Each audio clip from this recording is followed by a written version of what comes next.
అధ్యక్ష, చాలా సుదీర్ఘంగా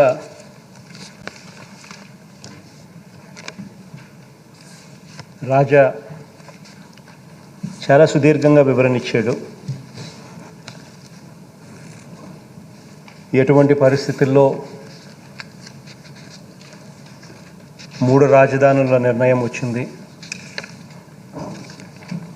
ఎలాంటి పరిస్థితుల్లో ఆ నిర్ణయాలు తీసుకోవడం జరిగింది అని హిస్టరీ అంతా కూడా బాగా సుదీర్ఘంగా చెప్పాడు.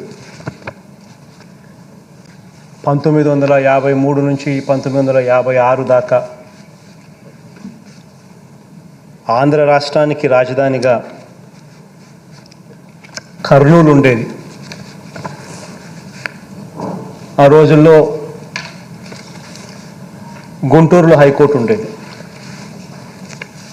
ఆ తర్వాత 1956లో 1956లో కర్నూలు నుంచి రాజధాని కానీ గుంటూరు నుంచి హైకోర్టు కానీ రెండూ కూడా హైదరాబాద్కు ఏ రకంగా తీసుకొని పోవడం జరిగింది. తీసుకొని పోయేటప్పుడు ఈ మాదిరిగా జరిగింది కాబట్టి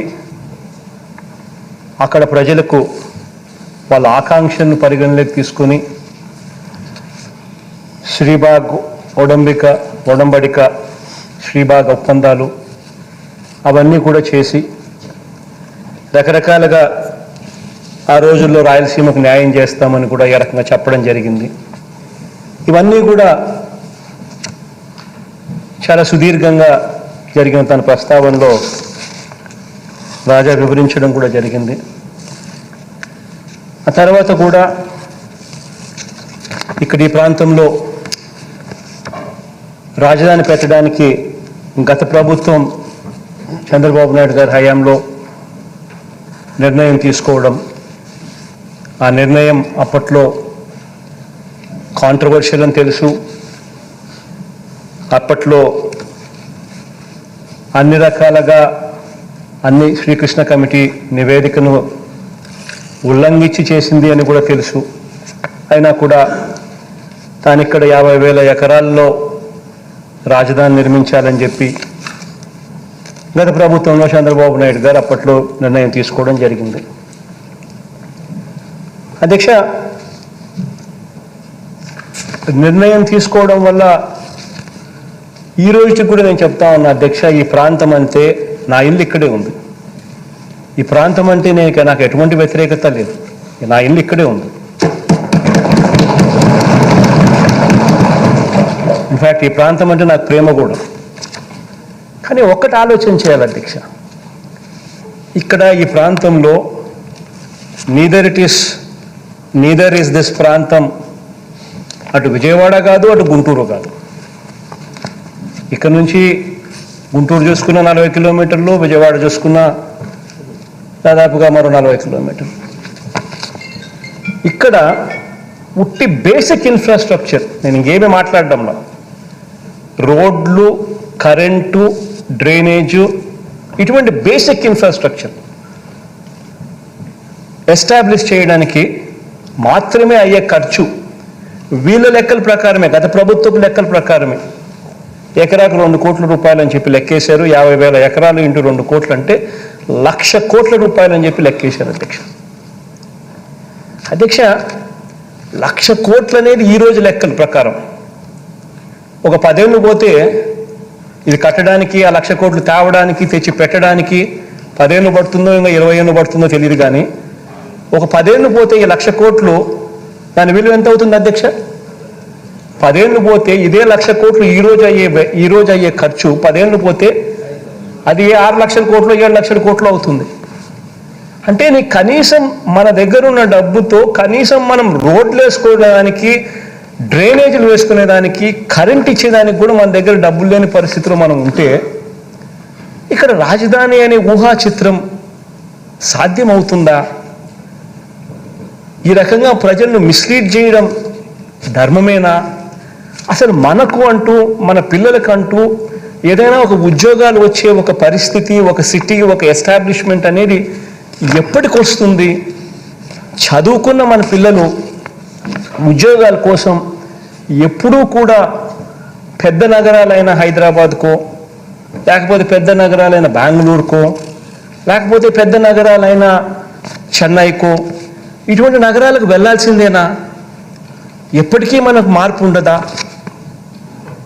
అనే ఆలోచనల మధ్యలో నుంచి ఈరోజు రాష్ట్రంలో ఉన్న బిగ్గెస్ట్ సిటీ ఈజ్ విశాఖపట్నం. అది బిగ్గెస్ట్ సిటీ ప్రస్తుతం రాష్ట్రంలో. ఇటువంటి బిగ్గెస్ట్ సిటీలో ఆల్రెడీ రోడ్స్ ఉన్నాయి, ఆల్రెడీ డ్రైనేజీలు ఉన్నాయి, ఆల్రెడీ కరెంట్ ఉంది, ఆల్రెడీ అన్ని రకాల ఇన్ఫ్రాస్ట్రక్చర్ ఫెసిలిటీస్ ఆల్రెడీ ఉన్నాయి.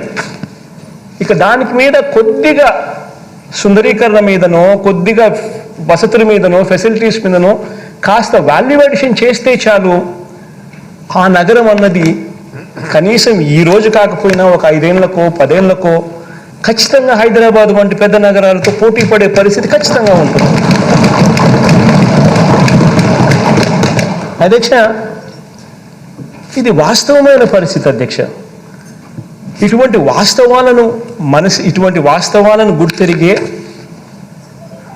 ఇక్కడ రాష్ట్రంలో 3 ప్రాంతాలు కూడా అభివృద్ధి చెందాలి, రాష్ట్రం పూర్తిగా అభివృద్ధిలో పరిగెత్తాలి అనే ఉద్దేశంతో, అన్న తాపత్రయంతోనే విశాఖపట్నంలో ఎగ్జిక్యూటివ్ క్యాపిటల్ పెట్టాలని, ఇక్కడ ఈ ప్రాంతంలో, ఎందుకనంటే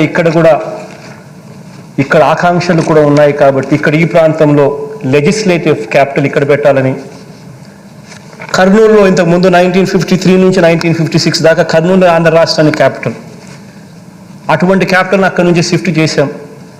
వాళ్ళ ఆకాంక్షలు కూడా ఉన్నాయి అప్పటి నుంచి, వాళ్ళ ఆకాంక్షలను కూడా పరిగణలోకి తీసుకుని వాళ్ళకు మంచి చేయాలనే ఉద్దేశంతో అక్కడ హైకోర్టు పెట్టాలని, జ్యుడిషియల్ క్యాపిటల్ కర్నూలులో పెట్టాలని, 3 ప్రాంత ప్రజలకు కూడా అన్ని రకాలుగా డీసెంట్రలైజేషన్ ద్వారా మంచి జరిగించాలి అనే తాపత్రయంతో అడుగులు ముందుకు వేశాం అధ్యక్ష. అటువంటి పరిస్థితుల మధ్య ఈరోజు ఏమేం జరిగాయో మన కళ్ళ ముందునే చూస్తూ ఉన్నాం. ఈ దాదాపుగా ఈ 1.5 సంవత్సరం 2 సంవత్సరాలుగా ఈ ఆలోచన మనం చేసినప్పటి రోజు నుంచి చూస్తే ఈ 2 సంవత్సరాలు 1.5 సంవత్సర కాలంలో రకరకాలుగా దీన్ని వక్రీకరిస్తూ, రకరకాలుగా దీన్ని ట్విస్ట్ చేస్తూ, రకరకాలుగా అపోహలు క్రియేట్ చేస్తూ, రకరకాలుగా న్యాయపరమైన చిక్కులు క్రియేట్ చేస్తూ రకరకాలుగా దీనిని తీసుకొని పోతా ఉన్నారు అధ్యక్ష. ఇటువంటి నేపథ్యంలో అధ్యక్ష ఈ ప్రకటన నేను చేయాల్సి వస్తూ ఉంది అధ్యక్ష.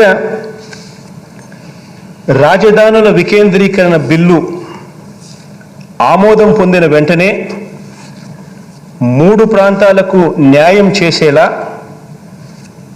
3 రాజధానుల ప్రక్రియ ప్రారంభమై ఉంటే ఈరోజు దాని నుంచి మంచి ఫలితాలు ఈపాటికే అందుబాటులోకి వచ్చి ఉండేవి. నాటి శ్రీబాగ్ ఒడంబడిక స్ఫూర్తితో వెనుకబడ్డ ఉత్తరాంధ్ర సహా అన్ని ప్రాంతాలు కూడా సమాన అభివృద్ధి చెందాలన్న ఆకాంక్షతో వికేంద్రీకరణ బిల్లుని ప్రవేశపెట్టడం జరిగింది. గతంలో కేంద్రీకరణ ధోరణులు ఒకచోటే పూర్తిగా కేంద్రీకరణ అయిన పరిస్థితుల మధ్య కేంద్రీకరణ ధోరణులు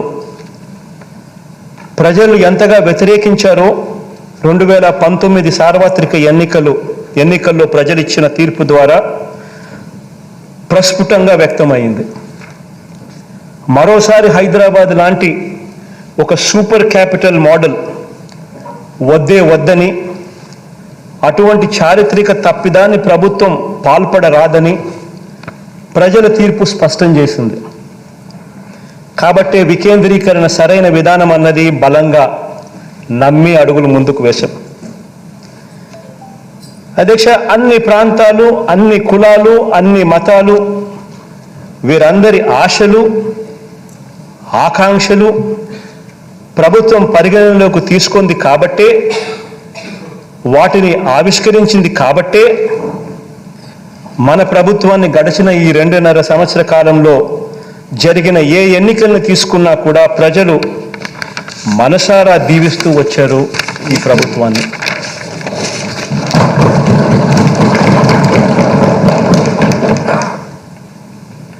అధ్యక్ష, అయితే వికేంద్రీకరణకు సంబంధించి అనేక అపోహలు,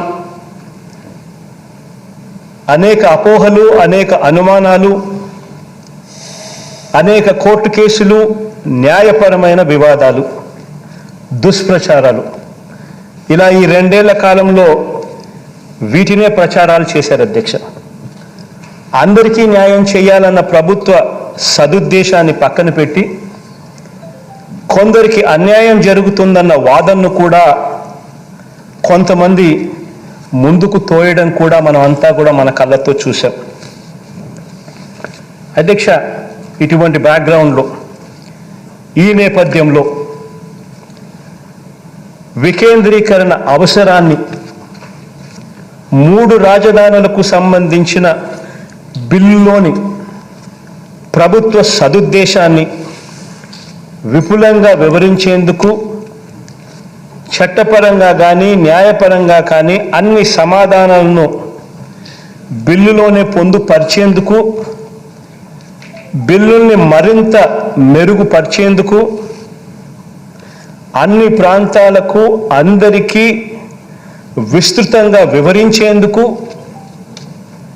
ఇంకా ఏమైనా మార్పులు అవసరమైతే వాటిని కూడా పొందుపరిచేందుకు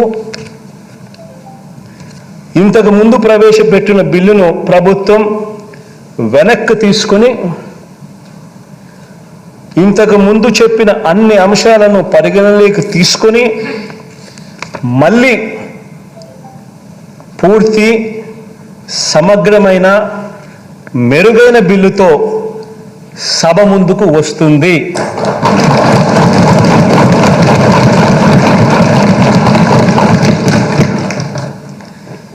విస్తృత, విశాల ప్రజా ప్రయోజనాలను కాపాడేందుకే ఈ నిర్ణయం తీసుకుంటా ఉన్నాం అధ్యక్ష.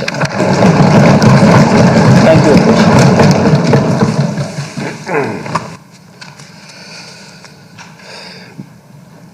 The question is the Andhra Pradesh Decentralization and Inclusive Development of All Regions Repeal Bill 2021 be taken into consideration. Those who are for the motion, please say yeah. Those who are against, please say no. As have it, the motion is carried and the bill is considered. I shall now put the clause